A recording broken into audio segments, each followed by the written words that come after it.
Of all the trails I've hiked, it was on the Appalachian Trail where I was given advice that changed my life. It was simple, sweet, and exactly what I needed to hear. Never, ever quit on a bad day. I guess that's the end of the video then.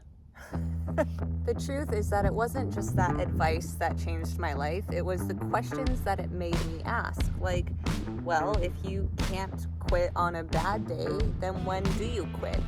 And if you're having a bad day, what do you do instead of quit?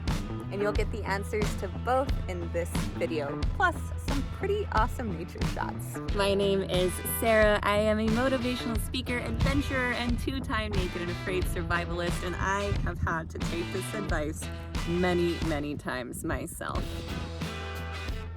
First things first, let's talk about why you don't quit on a bad day, no matter how bad it gets. Now, whether this is on the trail or in life, you want to leave on a high point, or at least a midpoint.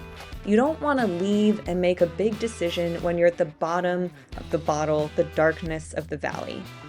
When you have the perspective, the sense of strength that comes with a good day, not only are you more likely not to quit, if you do quit, you're going to do it from a place of empowerment. And at the end of this video, I will tell you the 3 things to do instead of quit. And I promise it is nothing as generic or useless as just push through. Oh, but first, there is one exception to this. If something like this happens, okay, well, not this, but this, like a broken bone or a serious injury, then, go to a hospital. And this is somebody I met on the trail named Short Rib. She actually did break her ankle through hiking the Appalachian Trail. But despite breaking a bone, she did not quit. Instead, she chose to persist. And the truth is, you have to know when to persist.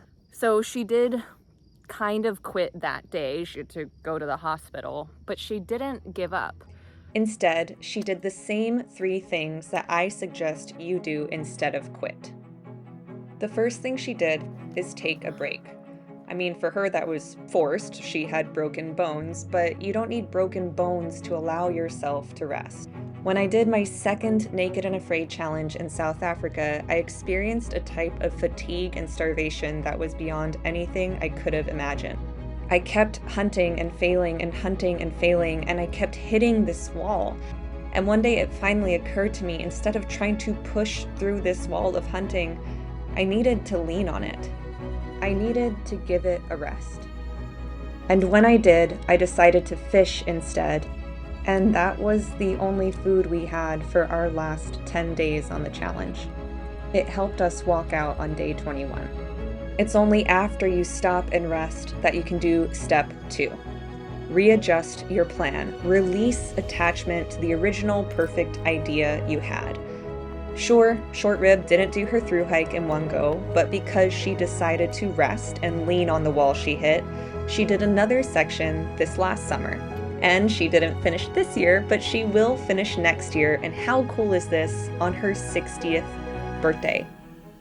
Oftentimes, the things that feel like they're ruining our plans, the very obstacles we curse, become the gifts and surprises we smile at years down the road. You just have to trust the timing and listen to your body and the signs of nature around you. But more importantly than that, step 3, make it joyful. How? Well, it's actually a lot easier than it sounds, and I have one very reliable and quick tool that I always use. You can see it in action on another epic hike I did, the Kumano-Koto Pilgrimage Trail in Japan. I learned all about the balance of pain and gratitude and where joy comes from while I hiked barefoot for 3 days. Hey, a bird started singing with me. Ain't nothing gonna break my stride.